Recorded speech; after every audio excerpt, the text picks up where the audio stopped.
అంటే ఇంకా సింపుల్గా మనందరికీ అర్థమయ్యే వాడుక భాషలో చెప్పాలంటే జాంబీలా అవడం మొదలుపెట్టారు. కూర్చున్న చోటే కూర్చోవడం, కదలకుండా ఉండడం, ఈ బ్లడ్ వెసల్స్ ఉంటాయి కదా అవి అవి అవి బ్లాక్ చేసేసి స్కిన్కి ఫ్లో అందక స్కిన్ డెడ్ అయిపోయి చెప్తాను అది అంత క్లియర్గా మీకు అర్థమయ్యేలాగా. బట్ సింపుల్గా చెప్పాలంటే మాఫియా లాంటిది అనుకోండి. బ్రేకింగ్ బ్యాడ్ సిరీస్లో ఉంటుంది కదా, అలాంటి వాళ్ళు ఈ వెటర్నరీ హాస్పిటల్స్ నుంచి జైలజైన్ అనే కాంపౌండ్ని దొంగిలించి దాన్ని రెగ్యులర్ డ్రగ్స్తో కలిపి సరఫరా చేయడం మొదలుపెట్టారు. వాటిని యూనిక్ డ్రగ్స్ అని పిలిచేసి వాటికి ఇంకా ఎక్కువ వాల్యూ పెంచేసి, మీకు సిగరెట్ అలవాట్లేదు, ఎవరైనా మీ దగ్గర వచ్చి సిగరెట్ మీకు ఆఫర్ చేసినా కూడా సే నో, మీకు ఆల్కహాల్ అలవాట్లేదు, తాగుదామని మీకు లేదు, పియర్ ప్రెషర్ కింద ఎప్పుడు మందు కొట్టకండి. ఇది అల్టిమేట్లీ మీ జీవితానికి సంబంధించిన ఇష్యూ. ఇది ఇవాళ భారతదేశానికి సంబంధించి ఒక వీడియో చాలా వైరల్ అవుతుంది. అది చండీగఢ్లోదో బెంగళూరులోదో కరెక్ట్గా ఐడియా లేదు, కానీ ఒక డెలివరీ ఏజెంట్, ఈ 10 minute గిగ్ వర్కర్ ఉంటాడు కదా, ఆ వ్యక్తి కొన్ని సెకండ్లు కాదు, నిమిషాలు కాదు, కొన్ని గంటల పాటు నిలబడిన లొకేషన్లోనే నిలబడి కదలకుండా ఒక ఇంచు కూడా అక్కడే కంటిన్యూస్గా నిలబడి ఉన్నాడు. Now, similar scenes are emerging in India, sparking panic. In Chandigarh, a Blinkit delivery boy was captured on video standing completely still in Sector 33B for nearly 2 hours. You know what is more scary? ఈ video వచ్చిన కొన్ని గంటలకి ఆ Reddit పోస్ట్లో కానీ ట్విట్టర్లో కానీ రకరకాల వేరే ఊళ్ళ నుంచి చాలామంది, మా దగ్గర కూడా, మా ఊర్లో కూడా ఇలాంటి వ్యక్తిని ఒకటి చూశాను, ఇలాంటి సిమ్టమ్స్ ఒక మనిషిని నేను చూశానని చెప్పి వీడియోస్ ఫార్వర్డ్ చేస్తారు, అవి వైరల్ వెళ్తున్నాయి. ఇవాళ భారతదేశంలో చాలా వరకు ఈ డిస్కషన్ నడుస్తుంది. దీని గురించి ఇవాళ మనం క్లారిటీ ఇచ్చే ప్రయత్నం మనం చేద్దాం మనం. ఎందుకంటే ఈ థియరీ ఏంటంటే, అమెరికాలో ఒక డ్రగ్ ఉంది, ఆ డ్రగ్ ఎలా ఇండియాకి వచ్చింది అండ్ ఇక్కడ చాలామంది దాన్ని కన్జ్యూమ్ చేస్తారని చెప్పి కొన్ని వార్తలు మనకు వినబడుతున్నాయి. దాంట్లో ఎంతవరకు నిజం ఉంది? నిజంగానే వీళ్ళందరూ అంటున్నట్టు జాంబీ పాండమిక్ కూడా భారతదేశానికి వస్తుందా? అసలు ఏంటి జాంబీ డ్రగ్?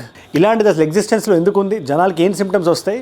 ఒకవేళ నిజంగా భారతదేశానికి వస్తే దీనికి విరుగుడు ఏంటి? టాప్ టు బాటమ్ మనం 1 by 1 మనం మాడేసుకుందాం. Of course geopolitics, war topics ఇవన్నీ మాట్లాడి లోకల్ ఇష్యూస్ మీద, మన భారతదేశంలో జరిగే ఇష్యూస్ మీద ఎక్కడో మనం మాట్లాడడం తగ్గించాం మనం. ఇంకా అలాంటి ఇష్యూస్ ఉండవు. లోకల్గా మనకు సర్క్యులేట్ అవుతున్న ఇష్యూస్ అని కూడా, ఆ కరెంట్ అఫైర్స్ అని కూడా మనందరికీ అర్థమయ్యే భాషలో మీ ముందు పెట్టే పూచి నాది. అండ్ ఇలాంటి వీడియోస్ నా సైడ్ నుంచి మీకు రోజు కొట్టి వస్తుంది, ఎవ్రీ సింగిల్ డే. ఇది మీరు మిస్ అవ్వకూడదు. ఏం జరిగినా సింపుల్గా అందరికీ అర్థమయ్యే భాషలో మీరు తెలిసేసుకోవాలి అని మీరు అనుకుంటే ఒక్కటే విషయం చేయండి, కింద కనబడే సబ్స్క్రైబ్ బటన్ నొక్కి పెట్టేసుకోండి. సబ్స్క్రైబ్ చేశారుగా, డన్. డైరెక్ట్గా మన పాయింట్లో వచ్చేద్దాం. దీని గ్రౌండ్ రూట్స్లోకి మనం వెళ్ళాలంటే మనం భారతదేశానికి కాదు, అమెరికాకి వెళ్ళాలి. 2026 కాదు, 1962కి వెళ్ళాలి. ఒక 60-64 సంవత్సరాల క్రితం జనాలకి బీపీ ఉంది, ఆ బీపీని తగ్గిద్దాం అని చెప్పి కనిపెట్టిన ఒక డ్రగ్ ఉంది. ఆ డ్రగ్ పేరే జైలజైన్. ఏంటది ఆ డ్రగ్? ఫర్ ఎగ్జాంపుల్, ఒక పలానా మనిషికి మనం ఎక్కిస్తే హైపర్గా ఉండకుండా కొంచెం సెట్ అవుతాడని చెప్పి క్రియేట్ అయింది. కాకపోతే దీని ఫార్ములేషన్లో ఉండే ఇష్యూ వల్ల, అసలు ఈ మెడికేషనే ప్రాబ్లమాటిక్గా ఉండడం వల్ల దాని సైడ్ ఎఫెక్ట్గా జనాలు చాలా స్టిల్ అవ్వడం మొదలుపెట్టారు, అన్రెస్పాన్సివ్ అవ్వడం మొదలుపెట్టారు. అంటే ఇంకా సింపుల్గా మనందరికీ అర్థమయ్యే వాడుక భాషలో చెప్పాలంటే జాంబీలా అవ్వడం మొదలుపెట్టారు. కూర్చున్న చోటే కూర్చోవడం, కదలకుండా ఉండడం, ఈ బ్లడ్ వెసల్స్ ఉంటాయి కదా అవి అవి అవి బ్లాక్ చేసేసి స్కిన్కి ఫ్లో అందక స్కిన్ డెడ్ అయిపోయి చెప్తాను అది అంత క్లియర్గా మీకు అర్థమయ్యేలాగా. బట్ సింపుల్గా చెప్పాలంటే దాని ఇంటెండెడ్ పర్పస్ అది మీట్ అవ్వట్లేదు, జస్ట్ బ్లడ్ ప్రెషర్ మాత్రం తగ్గించట్లేదు అని చెప్పి దాన్ని బ్యాన్ చేశారు ఇమీడియట్గా అమెరికాలో. ఇలా ఒక దశాబ్దం పాటు ఈ డ్రగ్ బ్యానే ఉంది.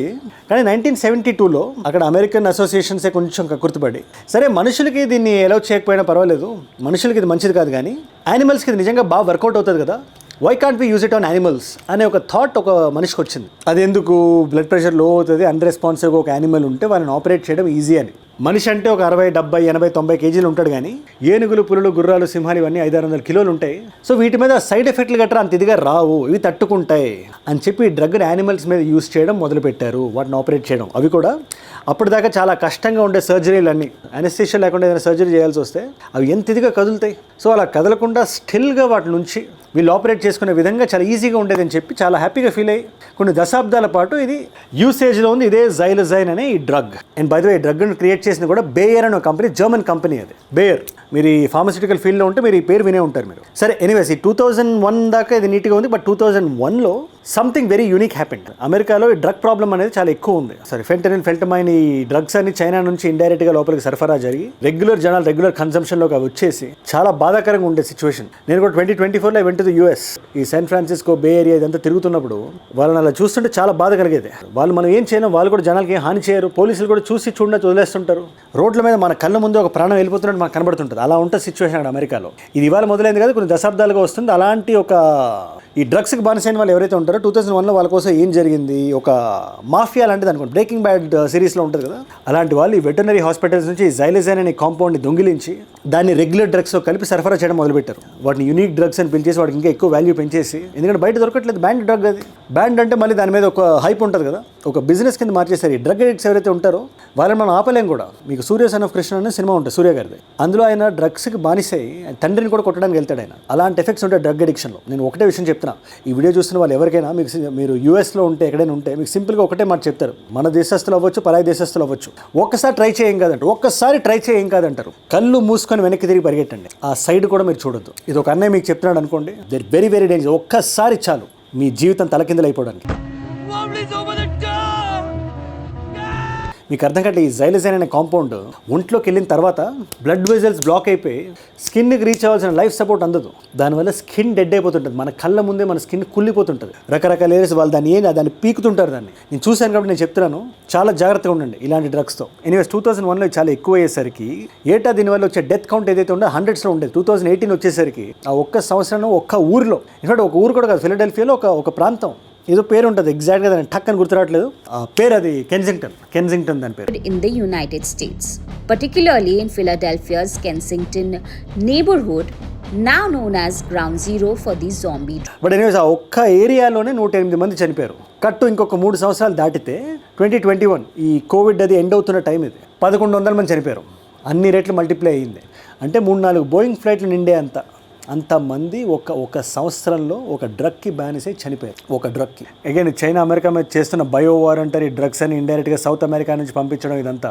పోర్టోరికో అని చెప్పి ఈ సదర్న్ అమెరికా సైడ్ ఉంటుంది, అమెరికా దగ్గర ఉండే ఒక ఐలాండ్ లాంటిది అనుకోండి. అక్కడ మొదలైంది 2001లో. 2018, 2019, 2021 వచ్చేసరికి 51 స్టేట్స్లో 49 స్టేట్స్లో ఇది అవైలబుల్ ఉండేది. ఆ స్థాయిలో అమెరికాలో ఇవాళ ఇది పెరిగింది ఈ కాంపౌండ్, ఈ జాంబీ డ్రగ్.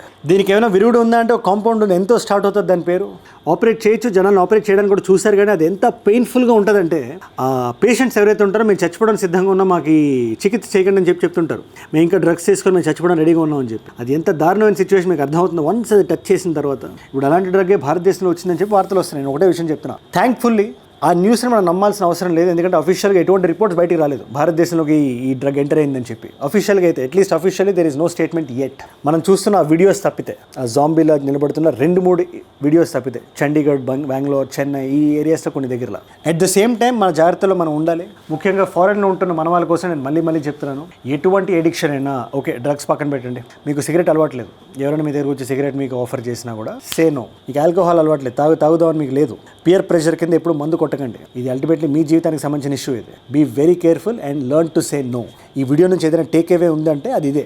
ఈ ఒక్కసారి ఈ వ్యక్తి చెప్పింది మీరు గుర్తుపెట్టుకోండి. రేపు పొద్దున్న ఎవరైతే మీకు ఆఫర్ చేస్తున్నాడో ఆ వ్యక్తికి మీ పర్సనల్ లైఫ్లో ఎటువంటి స్టేక్ లేదు, ఆయన ఏముంది ఆఫర్ చేస్తాడు, అది వద్దు అని చెప్పడం మీ బాధ్యత, ఎందుకంటే మీ జీవితం మీ చేతిలో ఉంది. ఇప్పుడు ఈ ఎంటైర్ ఇష్యూ మీద, ఈ కవరేజ్ మీద మీకు ఏమైనా రీల్ కానీ, ఏదైనా ఒక ట్విట్టర్ లింక్ కానీ ఫేస్బుక్ పోస్ట్ కానీ మీరు చూసారా? దీని గురించి ఆల్రెడీ మీరు విన్నారా? నాకు కింద కామెంట్స్లో మీరు రాయండి. అట్ ద సేమ్ టైం ఇలాంటిది ఏది థ్యాంక్ఫుల్లీ మన భారతదేశం బార్డర్లు దాటి లోపల రావు. డ్రగ్స్కి సంబంధించి విక్రమ్ సినిమాలో డైలాగ్ ఉంటుంది, ఈ డ్రగ్స్ అనేవి మనల్ని మళ్ళీ వెనక్కి మన కోతుల దాకా తీసుకెళ్ళిపోతుంది మనం జాగ్రత్తగా చూసుకోకుండా ఉంటే అని చెప్పి. అది నిజం. అది ఆ nation has to be very very careful when it comes to xylazine. అది రాకూడదని చెప్పి నేను భావిస్తున్నా మనస్ఫూర్తిగా. దీని మీద మీరేమంటారు? ఈ ఎంటైర్ ఇష్యూ మీద మీ టేక్ ఏంటో నాకు కింద కామెంట్స్లో మీరు ఖచ్చితంగా మీరు రాయండి. ఇవాళ మల్టిపుల్ చాయిస్ క్వశ్చన్ మీ అందరికీ అన్ని రకాల జనాలు చూస్తున్నారు కాబట్టి, చిన్నపిల్లలు కూడా చూస్తున్నారు కాబట్టి, I want to ask you question. ఇది మీ అందరికీ తెలియాల్సిన క్వశ్చన్, అందుకే ఈజీ క్వశ్చన్ అడుగుతున్నా. అపోలో మూన్ ల్యాండింగ్ ఏ సంవత్సరంలో జరిగింది? Apollo 11. Option A is 1965, option B is 1969, option C is 1973, option D is 1979.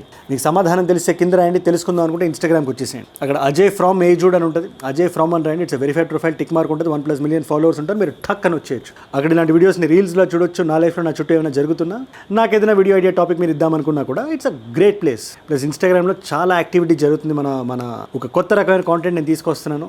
ఒక ప్యాషన్ ప్రాజెక్ట్ అనుకోండి. అండ్ ఓజీ ఫాలోవర్స్ ఎవరైతే ఉన్నారో డెఫినెట్గా ఇన్స్టాగ్రామ్కి వచ్చేసేయండి. అండ్ ఏజూడ్ గ్లోబల్ అని మీ నాన్ తెలుగు ఫ్రెండ్స్కి నాకంటే వీడియోస్ మీరు షేర్ చేద్దాం అనుకుంటే దాన్ని కూడా సబ్స్క్రైబ్ చేసి పెట్టేసుకోండి. అండ్ మీరు ఇక్కడ దాకా ఈ వీడియోలో వచ్చారంటే నా వీడియోస్ మిమ్మల్ని ఆకట్టుకుంటున్నాయి, ఒక వాల్యూ పొందుతున్నారు. Thank you so much for that. మీరు ఇస్తున్న ఈ వాచ్ టైం, రిటెన్షన్ ఉంది కదా, ప్రాణం పెట్టి నన్ను పనిచేయడానికి, రోజు నిర్భయంగా నిర్మోహమాటంగా మాట్లాడడానికి నన్ను ప్రేరేపిస్తుంది, ప్రోత్సహిస్తుంది. దానికి మీరే నా ప్రేరణ, యో మై ఇన్స్పిరేషన్. ఇన్ఫాక్ట్ మీరు ఇలా డైలీ చూడడం వల్ల ఎంతమంది కొత్త వాళ్ళకి రీచ్ అవుతుంది అనుకుంటున్నారు.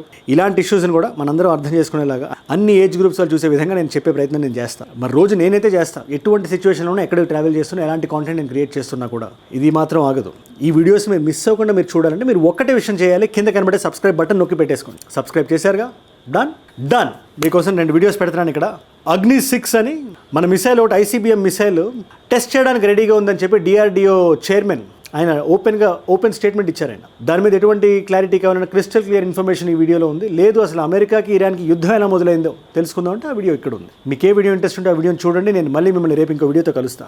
మనందరం కలిసి పెరగాలి, కలిసి ఎదగాలి. Let us all grow together. Let us all rise together. Rise above ignorance, rise above arrogance, rise above hate. ఏజూడ్ అంటే మనం. జై హింద్, జై భారత్, జై ఆంజనేయ. ఓం నమః శివాయ.